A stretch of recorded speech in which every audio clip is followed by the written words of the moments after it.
Hello everyone. इस lecture में हम एवियल ट्री कंस्ट्रक्ट करना सिखाएंगे।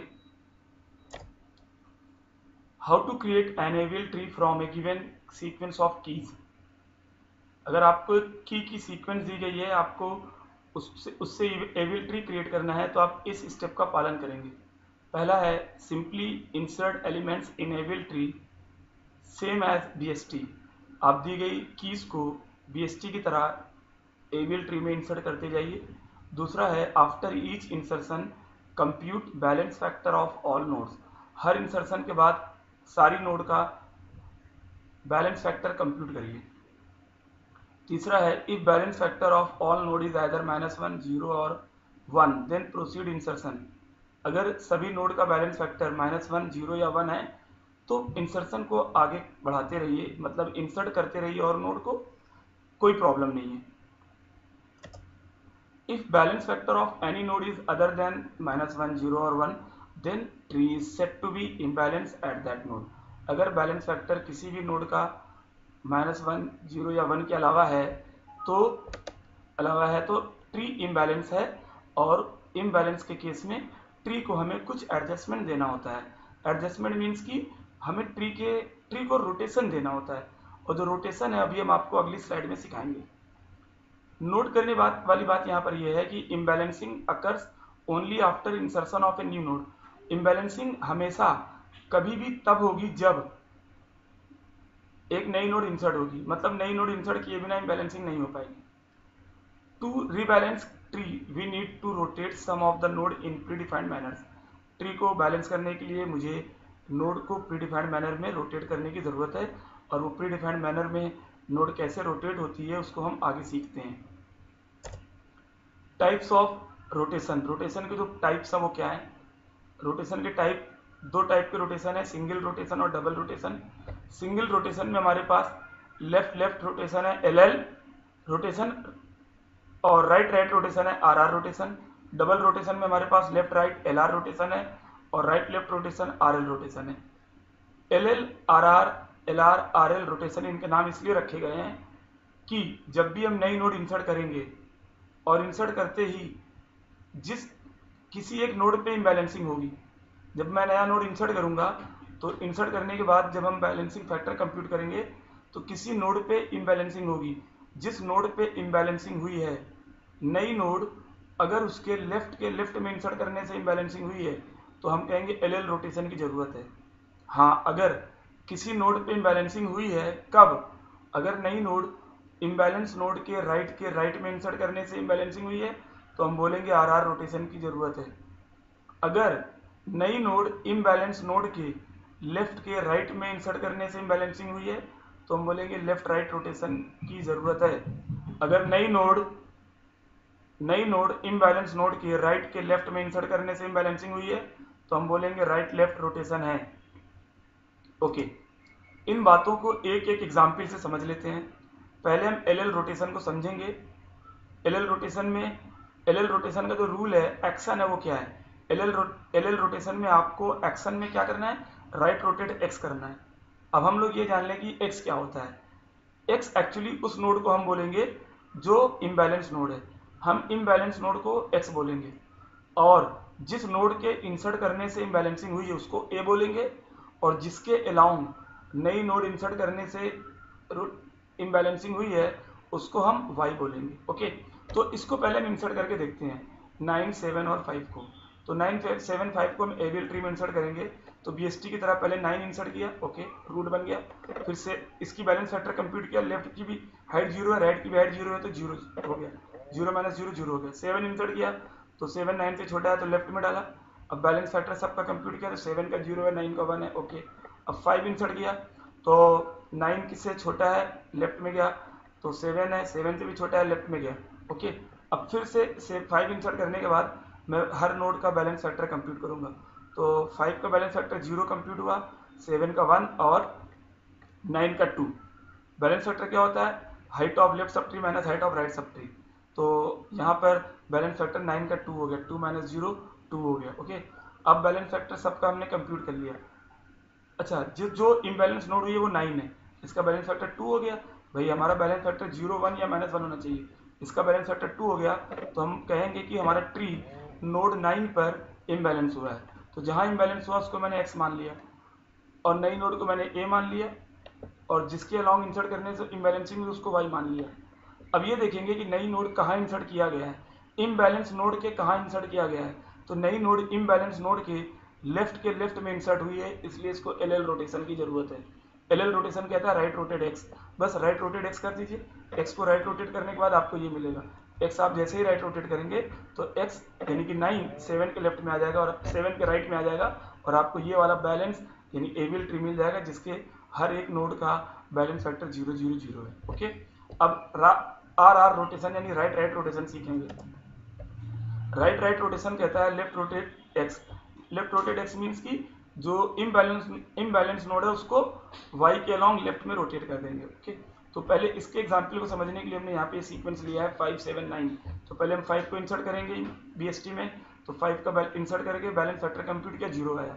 फिर हम 7 को इंसर्ट करेंगे तो 7 5 से बड़ा है तो राइट में जाएगा, बैलेंस फैक्टर कंप्यूट किया 7 का 0 आ गया, 5 का -1 आ गया। फिर हमने 9 को इंसर्ट किया तो 9 चूंकि 5 से भी बड़ा है तो राइट में गया 5 के राइट में 7 है, 7 से भी बड़ा है तो 7 के राइट में गया। अब मैंने सबका बैलेंस फैक्टर कंप्यूट किया तो 9 का जो 0 हो गया, 9 का 0 हो गया, 7 का -1 हो गया और 5 का -2 हो गया। ओके, तो जो इम्बैलेंस हुई उसको मैंने x मान लिया, जिसके अलॉन्ग इंसर्ट करने से नई नोड इम्बैलेंसिंग हुई उसको मैंने y मान लिया और जो नई नोड है उसको हमने a मान लिया। अच्छा, इम्बैलेंसिंग अब क्यों हुई है? नई नोड इंसर्ट करने से। कहाँ पे? इम्बैलेंस नोड के राइट में। तो इम्बैलेंस नोड x है, x के राइट में नई नोड इंसर्ट करने से इम्बैलेंसिंग हुई है, अतः राइट रोटेशन की जरूरत है। राइट रोटेशन क्या कहता है? Left rotate x. बस एक्स को लेफ्ट रोटेट आप कर दीजिए, 5 को लेफ्ट रोटेट करिए तो 5 7 के लेफ्ट में आ जाएगा। तो लेफ्ट रोटेट एक्स करने के बाद हमको ये वाला मिलेगा 7 5 9 और सब के बैलेंस फैक्टर 0 0 0 है, अतः हमारा ये व्हील ट्री है। अभी LR रोटेशन देखिए तीसरा। LR रोटेशन कब होगा? जब नई नोड इम्बैलेंस नोड के लेफ्ट के राइट में इंसर्ट करने से इम्बैलेंसिंग होगी तो LR रोटेशन की जरूरत पड़ेगी। LR रोटेशन कहता है left rotate y then right rotate x। चलो इसको एग्जांपल से समझते हैं। Insert 9 5 7 in AVL tree. Okay, तो इंसर्ट करते हैं पहले 9 को, 9 इंसर्ट हुआ, बैलेंस फैक्टर कंप्यूट किया 0 हुआ। फिर 9 के लेफ्ट में मैंने 5 डाला, 9 के लेफ्ट में 5 डाला क्योंकि 9 से छोटा है, तो इंसर्ट किया, फिर से बैलेंस फैक्टर कंप्यूट किया, इसका 0 आया 5 का और 9 का 1 आया, नो प्रॉब्लम। 7 लेंगे, इंसर्ट करेंगे, 7 कहाँ जाएगा? 9 से छोटा है लेफ्ट में गया, 5 मिला, 5 से बड़ा राइट में गया। अब बैलेंस फैक्टर कंप्यूट करिए फिर से, तो 7 का 0 हो गया, 5 का -1 हो गया और 9 का 2 हो गया। ओके, अब इम्बैलेंस नोड कहाँ पे हुई है? 9 पे। क्यों हुई है? नई नोड 7 को इंसर्ट करने से। कहाँ पे? 9 के लेफ्ट के राइट में। 9 के लेफ्ट के राइट में 7 इंसर्ट करने से इम्बैलेंसिंग हुई है, अतः लेफ्ट राइट रोटेशन की जरूरत है। और लेफ्ट राइट रोटेशन क्या कहता है? Left rotate y। तो पहले y को लेफ्ट रोटेट करो, यानी 5 को लेफ्ट रोटेट करो, 5 को लेफ्ट रोटेट करते ही हमें ये वाला मिलेगा। लेफ्ट रोटेट y करने के बाद हमें ये मिलेगा 9 7 5 और इसके बाद क्या करना? Then right rotate x। Right rotate x करेंगे तो क्या होगा? x हमारा 7 के राइट में आ जाएगा। देखिए ये वाला मिल जाएगा आपको राइट रोटेट x करने के बाद, और जो कि क्या है? एविल ट्री है, क्योंकि हर नोड का बैलेंस फैक्टर 0 0 0 हो गया। अगला हमारा RL है, चौथा रोटेशन। रोटेशन टाइप है right left rotation. Right left rotation क्या कहता है? Right rotate y then left rotate x। ये रोटेशन की जरूरत कब पड़ेगी?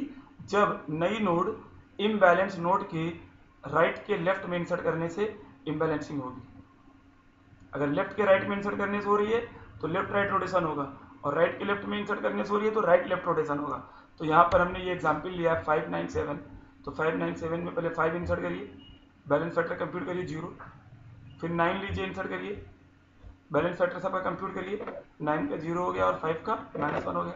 फिर 7 लीजिए, 7 इंसर्ट करेंगे, क्या 9 5 से बड़ा है तो राइट में आएगा, 9 से छोटा है तो लेफ्ट में जाएगा, 7 इंसर्ट हो गया। अभी 7 के इंसर्ट करते ही बैलेंस इम्बैलेंसिंग होगी। कहाँ पर? 5 पर। क्यों? क्योंकि 5 वाले के लेफ्ट की सब लेफ्ट सब ट्री की हाइट क्या है? 0 है, राइट की क्या है? 2 है, तो 0 -2 -2 हो गया। ओके, अभी मैंने जो इम्बैलेंसिंग हुई है वो x पे हुई है। क्यों हुई है? नई नोड इंसर्ट करने पे। कहाँ पे? x के यानी 5 के राइट के लेफ्ट में। तो 5 के राइट के लेफ्ट में इंसर्ट करने से इम्बैलेंसिंग हुई है, तो इसको हम बोलेंगे राइट लेफ्ट रोटेशन है ये।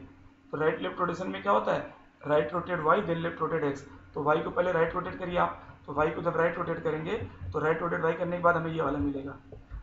हमारा जो 9 है वो 7 के राइट में चलाएगा और 7 5 के लेफ्ट में चलाएगा। ओके, अब लेफ्ट रोटेट एक्स करेंगे, लेफ्ट रोटेट एक्स करेंगे तो एक्स हमारा रोटेट होकर 7 के लेफ्ट में आ जाएगा और फिर से मुझे बैलेंस यानी एवियल ट्री मिल जाएगा जिसके प्रत्येक नोड का बैलेंस फैक्टर 0 0 0 है।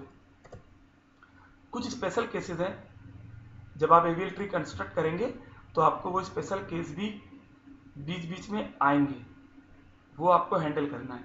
उसको हैंडल करने के लिए मैंने एक ऑलरेडी क्रिएटेड एवियल ट्री मान लिया। ये मान लीजिए आप 15 12 20 18 एंड 21।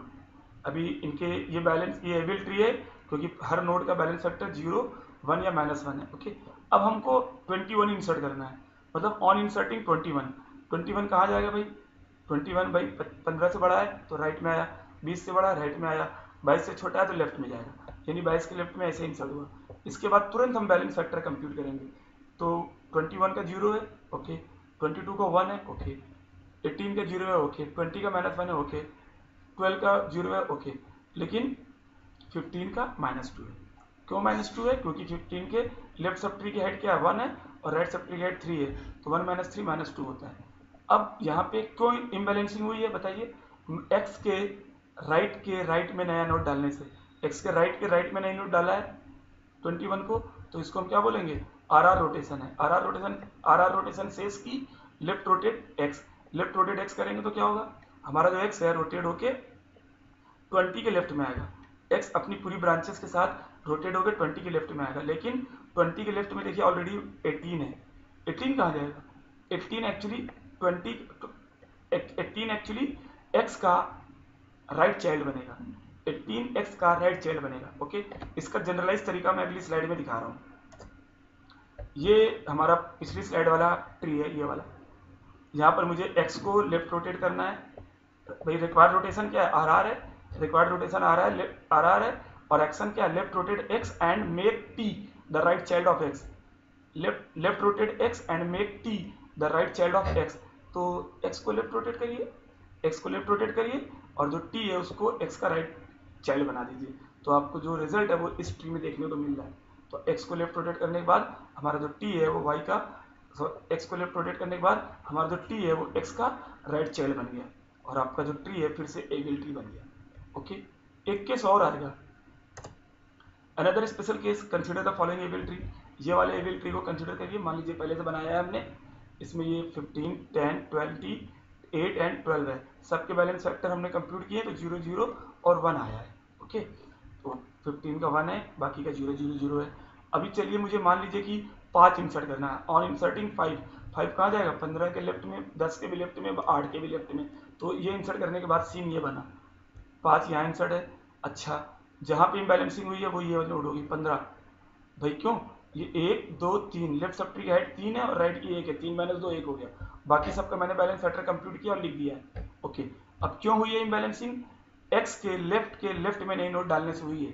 तो एल रोटेशन है। एल रोटेशन क्या कहता है? Right rotate x. Right rotate x जब करेंगे तो एक्स हमारा कहाँ आएगा?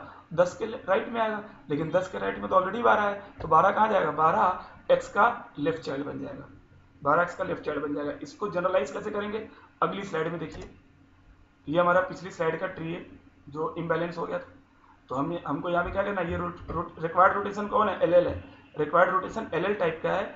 इसमें एक्शन क्या लेना है? Right rotate x and make tea the left child of x.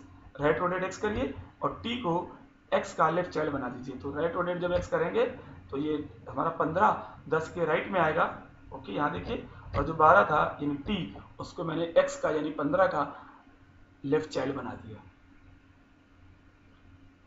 अब अगले लेक्चर में हम आपको एक पूरा एग्जाम्पल देंगे, सीक्वेंस लेकर उसको एवियल ट्री में इंसर्ट करके पूरा एवियल ट्री कंस्ट्रक्ट करके आपको दिखाएंगे। इस लेक्चर में इतना ही। Thank you.